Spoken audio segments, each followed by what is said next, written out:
Hi, I'm Jeff Morgan. I'm here with Dad Talk today. Today we are in Dallas at the Turning Point USA conference. This is a conference for leadership of young women. And I'm have the honor of introducing Pia Lara. And you are originally from where? I'm originally from Mexico City. I was born there. I grew up in Jalapa, Veracruz, and came to the U.S. when I was in high school. Okay, great. So to you, as a person who's now living in Texas, you live in the Dallas area here, what does it mean to be a Latino or Hispanic conservative? Because the narrative basically is, if you are Hispanic, Latino, and I'm not even sure of all the different nuances there, you need to be a Democrat.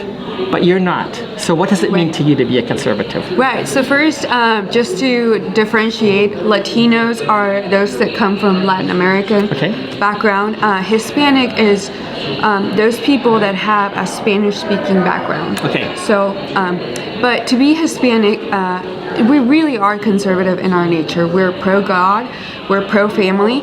And to me, being a Latino conservative is just embracing our culture, embracing our traditions, and being proud of our heritage. Okay. One thing that always struck me with the Democratic message is that, by and large, they tend to be anti-God, they tend to be anti-family, they tend to be pro-abortion, and these values directly contradict the values of the Mexican family.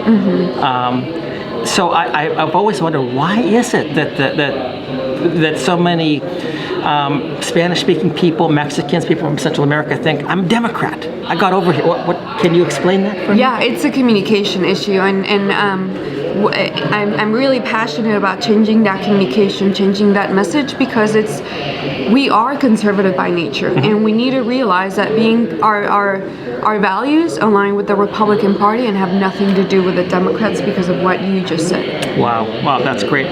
So growing up then, how did you know that you were a conservative? Was that something that was within your family, or is it just something that was cultural? I mean, how did you know that you were a conservative? It was definitely cultural. It was in my heart. My parents never told me, hey, you're a conservative, you can vote now, vote red. Yeah. It's our values. We grew up, as a close family. We went to church every weekend, and it just aligned with it. Yeah, I remember that one governor in New Mexico who was Democrat, and then she said she started listening to the Republican. She says, well, I won't say exactly what she said.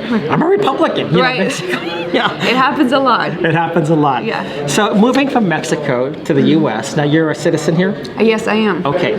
So being a citizen, you're a voter, you're a young Latina conservative leader in Texas.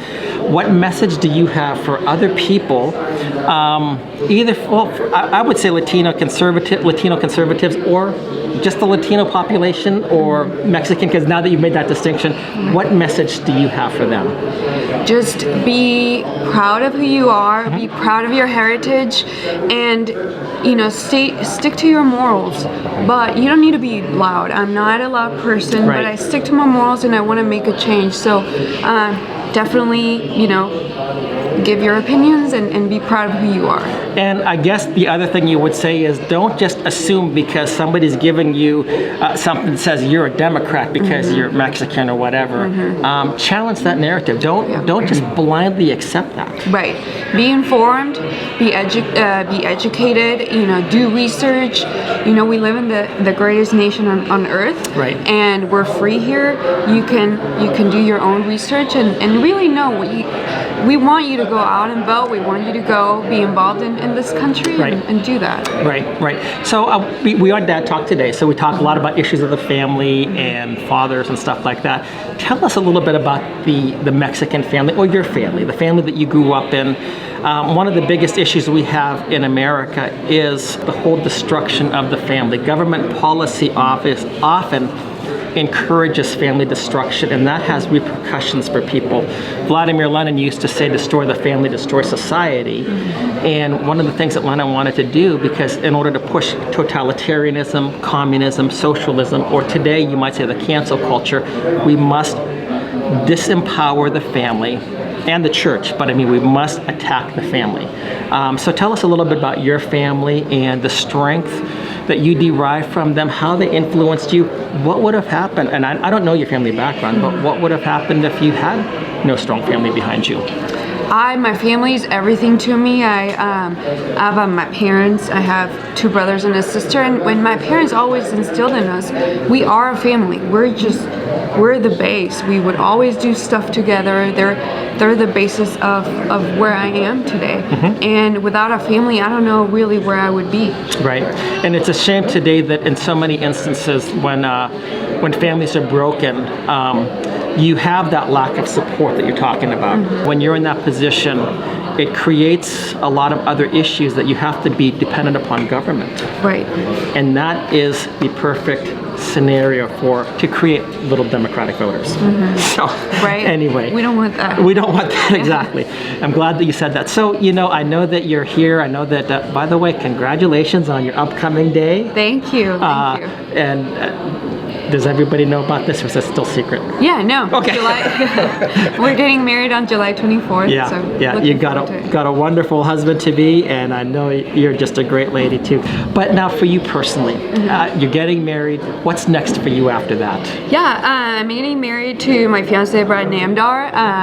We will be living in Dallas, and Okay. we will continue to work. We love our city, we love our state, and we will continue to work and Yeah. fight for our Texas values and our ideas. Yeah, that's great. So Pia, if anybody wants to follow either you or perhaps even Brad, how do they contact you? How do they follow you? We're on social media. Follow us on Instagram. My Instagram is pia.lara11. Can you spell that for us? Yes, pia.lara11. And my fiance is Brad Namdar, TX. And you can also, I'm part of Park City's Republican Women. Right. Please follow us there too. Okay, that's wonderful. Pia, thank you so much for being here. Thank you. It's an honor and a privilege to have you here. Thank you so much. Thank you so much. Thank you.